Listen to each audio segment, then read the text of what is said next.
დღეს მინდა თქვენი ყურადღება გავამახვილო უნივერსიტეტის ციფრული ტრანსფორმაციისა და ინოვაციური ეკოსისტემის გარკვეულ ძირითად საკითხებზე. პირველ რიგში მინდა აღვნიშნო, რომ უნივერსიტეტი თავად არის ეკოსისტემა, თავად არის ეკოსისტემა და ამ ეკოსისტემაში მას უჭირავს უმნიშვნელოვანესი როლი. რაც ძალიან მნიშვნელოვანია, უნდა აღვნიშნოთ, რომ ამ ეკოსისტემაში ბოლო პერიოდში შემოვიდა, უფრო სწორად რომ ვთქვათ, შემოიჭრა ახალი პარტნიორი, ეს გახლავთ ხელოვნური ინტელექტი. შემოიჭრა და შემოიტანა ცვლილებები. ცვლილებები AI-ს შემოაქვს არა მარტო განათლებაში, არამედ ყველა სფეროში, მაგრამ განათლება ერთ-ერთი უმნიშვნელოვანესი სფეროა, რადგან ეს არის საყრდენი მომავალი განვითარებისა. როგორ ხდებიან, როგორ შეიძლება შეხვდნენ ამ ცვლილებებს უნივერსიტეტები? პირველ რიგში ეს არის რეაქტიული გზა, ანუ პასუხობენ ცვლილებას. როგორ პასუხობენ, ეს უკვე ცალკე განხილვის საკითხია და მეორე გზა არის სტრატეგიული გზა, ანუ თავად ქმნიან ცვლილებებს. როგორ მიუდგებით ამ საკითხს, ეს უკვე ჩვენი გადასაწყვეტია. საქართველოს ჩემი აზრით და მოხსენებებშიც ითქვა გამოსვლებში უკვე საკმაოდ საქართველოს აქვს დიდი პოტენციალი, რომ ამ მიმართულებით იყოს თანაავტორი ამ ცვლილებებისა რეგიონულ ინოვაციურ რუკაზე. და ბრიტანული უნივერსიტეტი გახლავთ ერთ-ერთი მთავარი წარმომადგენელი, მათ შორის ვისაც სჯერა ამ წარმატების და ემსახურება იმას, რომ საქართველოს იყოს არა მიმდევარი, არამედ ერთ-ერთი თანაავტორი ამ ცვლილებებისა. მინდა ჩემი მოხსენების დასაწყისშივე შემოგთავაზოთ ერთ-ერთი მთავარი კითხვა გამოწვევაზე, რა არის უნივერსიტეტების ციფრული ტრანსფორმაციის ყველაზე დიდი გამოწვევა ჩამოთვლილ გამოწვევებს შორის. გთხოვთ QR კოდის საშუალებით გასცეთ პასუხი თქვენი მოსაზრებიდან გამომდინარე და მოხსენების ბოლოს უკვე შევაჯერებ ჩვენი აუდიტორიის მოსაზრებებს.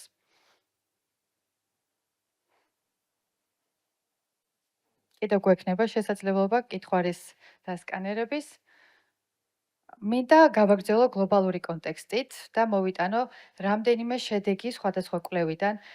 პირველ რიგში მახსენდება Gartner-ის კვლევა, სადაც აღნიშნულია, რომ დღესდღეობით უნივერსიტეტების 60% 2030 წლისათვის მოსალოდნელია, რომ 30%-ით მოახდენენ პროცესების ოპტიმიზაციას და ავტომატიზაციას, მაგრამ მხოლოდ იმ შემთხვევაში, თუ დაახვედრებენ ციფრულ ინფრასტრუქტურას. რას გულისხმობს ეს? ამ კვლევას აძლიერებს ასევე UNESCO-ს კვლევა, რომელიც გამოყოფს იმ ნაწილს, რომ განვითარებულ ქვეყნების უნივერსიტეტებში ძალიან მნიშვნელოვანი ბარიერი არის სწორედ ეს მზაობა, თუ როგორ დახვდებიან ცვლილებებს. როგორ ითარგმნება? ანუ შეიძლება უნივერსიტეტს არ გაუჭირდეს ცალკეული ინოვაციური პროდუქტის დანერგვა, მაგრამ უკვე მთლიანობაში შესაძლებელია პრობლემები და ბარიერები გაჩნდეს მთლიანად ციფრული ინფრასტრუქტურის გამართვისა. ამავდროულად ძალიან მნიშვნელოვანია ადაპტაციური სწავლება. ადაპტაციური სწავლების პლატფორმებზე McKinsey-ს აქვს კვლევა, რომ დაახლოებით 30%-ით შეიძლება გაუმჯობესდეს სტუდენტების სწავლის შედეგები ადაპტაციური სწავლების პლატფორმების გამოყენების საშუალებით. რაც შეეხება შრომის ბაზარს, დღეს უკვე ვხვდებით სრულიად განახლებულ შრომის ბაზარს, იქმნება ახალი პროფესიები, ყალიბდება ახალი უნარჩვევები. შესაბამისად, ჩვენ საჭიროა რომ შევეგებოთ და მოვამზადოთ ჩვენი კურსდამთავრებული კადრები ამ ახალი შრომის ბაზრისთვის.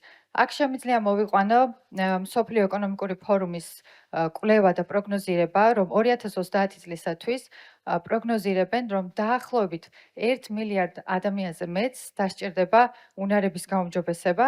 ამავდროულად IBM-ის კომენტარსაც დავსწენ, დაახლოებით 3 წელიწადში დღეს აქტუალური 40% უნარებისა შესაძლოა აქტუალური აღარ იყოს. ყურადსაღებია აღნიშნული შედეგები და რომ შევაჯამოთ აღნიშნული საკითხები, შეიძლება ითქვას, რომ უნივერსიტეტი, რომელიც ქმნის ინოვაციას, ფაქტობრივად შედის კონკურენციის ახალ პლატფორმაზე და საბოლოო ჯამში აყალიბებს და ქმნის ქვეყნის ეკონომიკას. რას მოიცავს ციფრული ტრანსფორმაცია? რა თქმა უნდა, ძალიან ბევრი ეტაპისგან შედგება. არის საკვანძო ეტაპები. პირველ რიგში ეს არის მმართველობის მოდერნიზაცია, პროცესების ოპტიმიზაცია, კულტურის ცვლილება და ტექნოლოგიური გადაწყვეტა.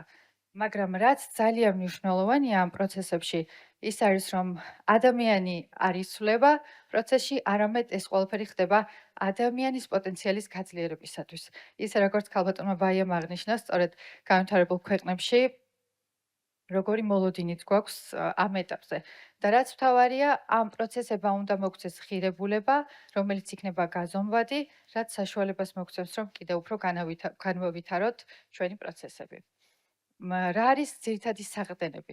პირველ რიგში ეს არის სანდო და გამჭვირვალე ციფრული მმართველობა, მონაცემებზე, ფაქტებზე, ანალიტიკაზე დაფუძნებული გადაწყვეტილებები, სტაბილური ინფრასტრუქტურა, გამართული პროცესების ავტომატიზაცია და პარტნიორობა, როგორც ქალბატონმა ეკამ აღნიშნა, ძლიერ სამკუთხედში, რომელიც მოიცავს სახელმწიფოს, უნივერსიტეტსა და ინდუსტრიას.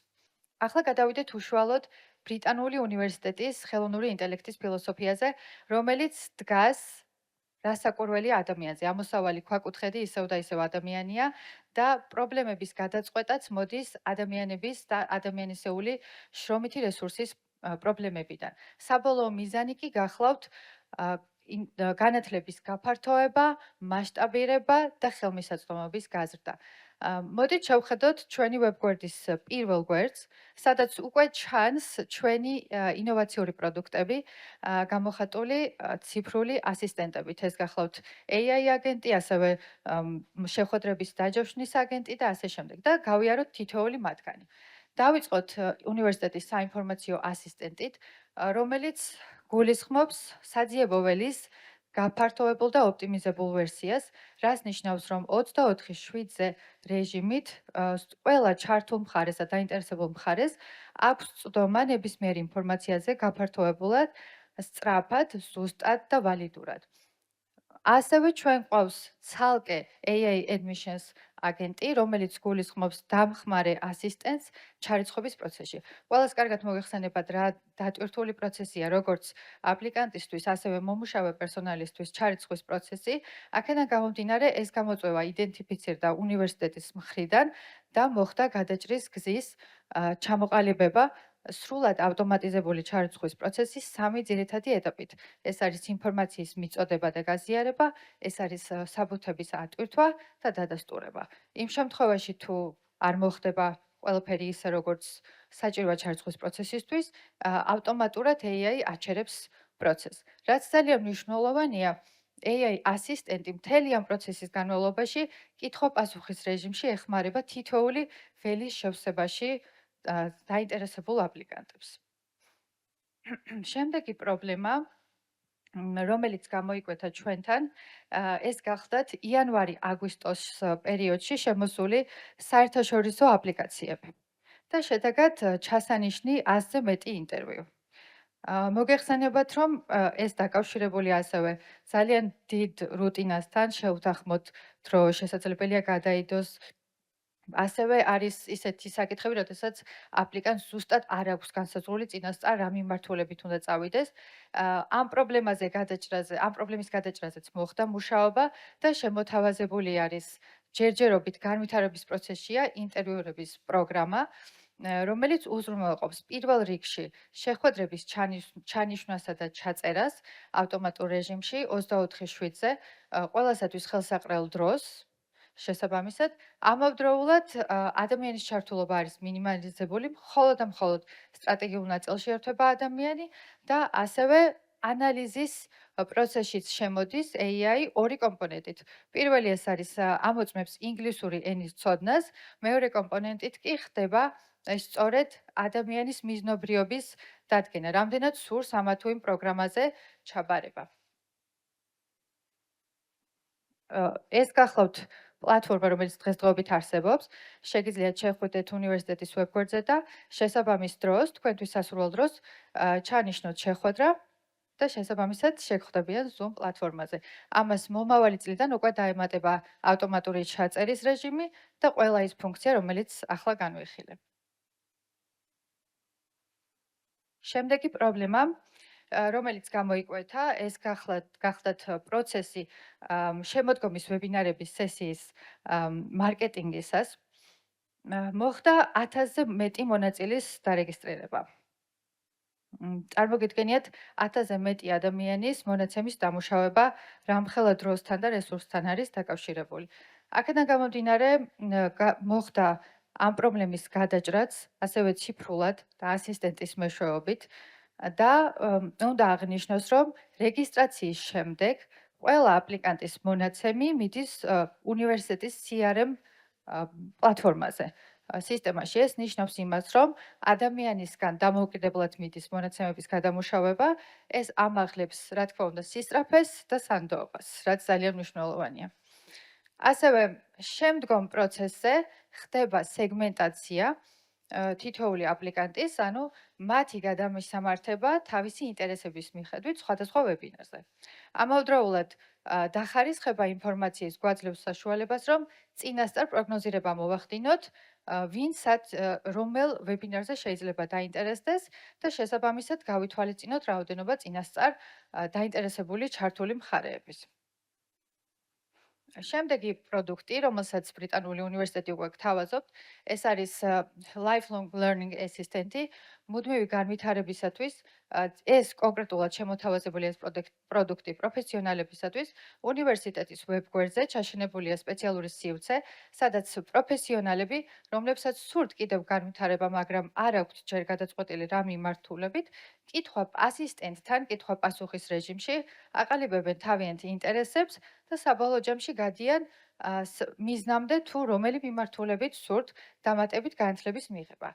ამის გაფართოებული ვერსია გახლავთ კიდევ რეკომენდაციების სისტემა, რომელიც არა მხოლოდ პროფესიონალებს, არამედ ნებისმიერ ჩართულ მხარეს მიმართავს მისი ინტერესიდან და სურვილიდან გამომდინარე შესაბამის ვებინარებზე თუ სხვადასხვა კურსზე. ბოლო ეტაპი კი გახლავთ ანალიზი. ეს ჩვენთვის ძალიან მნიშვნელოვანი ეტაპია და მოგეხსენებათ უნივერსიტეტის მართვა დგას PDCA სისტემაზე. ამ ეტაპით ფაქტობრივად ვაძლიერებთ ჩვენი ხარისხის გაუმჯობესების პროცესს.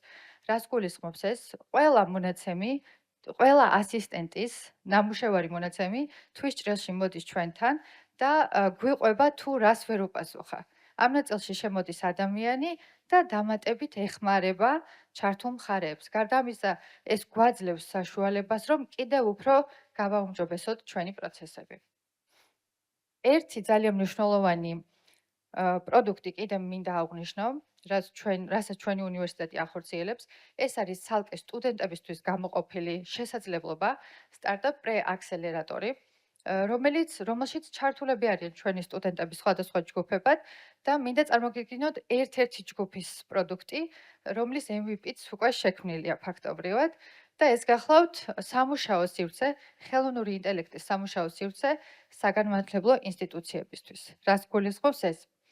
ქართულად წაყვანილი შეხვედრების ტრანსკრიფციას და ამ ჩანაწერის საბოლოოდ დავალებებად დასაწყობებად და ამავდროულად შესაბამის პასუხისმგებელ პირებზე გადაწერას, რომელიც იქნება სრულად ავტომატიზებული.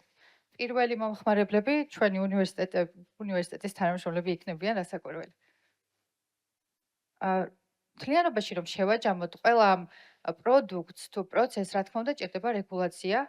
2025 წელს ჩვენი გუნდის აქტიური ჩართულობით შევქმნით AI რეგულაციების დოკუმენტი, სადაც გაწერილია ყველა წესი AI-ის დაცვის თუ გადახვევის გზები, ასევე ეთიკური პატიოსნება, აკადემიური პატიოსნება, დისციპლინური წესები.